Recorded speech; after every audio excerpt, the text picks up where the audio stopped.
निवडणुकीनंतरचा पहिला अर्थसंकल्प म्हणून अरुण जेटली यांच्या आजच्या एकंदर कामकाजाविषयी, कार्यक्षमतेविषयी किंवा ते काय सादर करणार आहेत त्याविषयी प्रचंड मोठ्या अपेक्षा होत्या.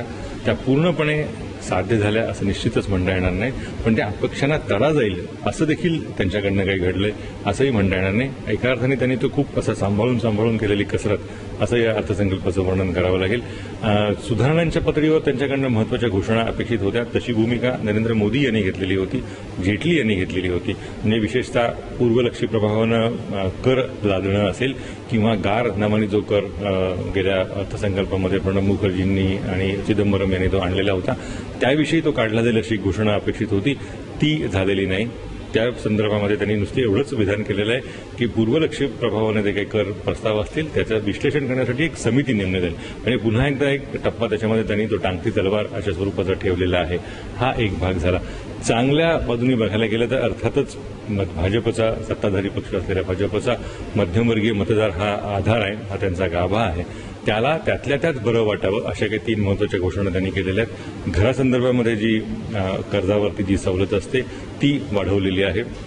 त्याचबरोबरीनं आयकर खात्याची मर्यादा वाढवलेली आहे. एटीसीसी अंतर्गत जे काही कर सवलती मिळतात त्याच्यामध्ये सुद्धा थोडीशी सवलत दिलेली आहे. त्यामुळे त्या वर्गाला बऱ्यापैकी आनंद होईल अशा स्वरूपाच्या घोषणा याच्यामध्ये आहेत. त्याचबरोबर उद्योग विश्वाला, म्हणजे ज्याला मॅन्युफॅक्चरिंग सेक्टर म्हणतात, म्हणजे अभियांत्रिकी क्षेत्र असेल, त्याचा प्रसार व्हावा यासाठी त्यांनी मोठ्या प्रमाणावरती सुरुवात केलेली आहे. त्याच्याबरोबरीनं एसीझेडचा त्यांनी नुसता उल्लेख केलेला आहे, पण त्या संदर्भात अधिक त्यांच्याकडनं स्पष्टता असणं अपेक्षित होतं.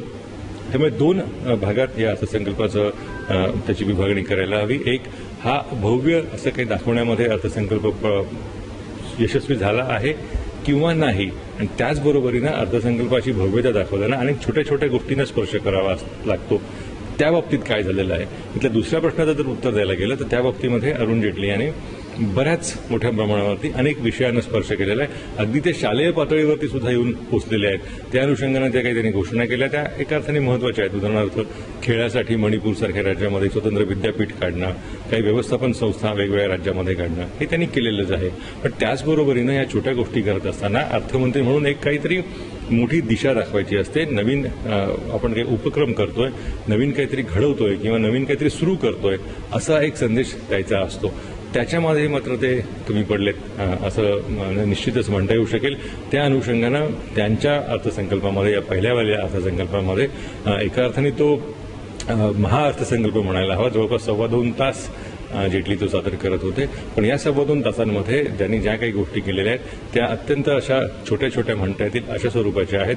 भव्य उडी घेणं किंवा भव्य स्वप्न दाखवणं किंवा ते दाखवण्याची गरज होती, पहिलं त्यांचं पंचपक्षाचं सरकार होतं, ते मात्र त्यांनी केलेलं नाही असं म्हणायला हवं. हे एकंदर जर त्याचा सारांश सांगायचं झाला तर असं म्हणता येईल की एखाद्या विद्यार्थ्याने आपण परीक्षेमध्ये अनुत्तीर्ण होणार नाही याची काळजी घेऊन उत्तरपत्रिका लिहावी, तशा स्वरूपाचं काम आजच्या अर्थसंकल्पाने झालेलं आहे.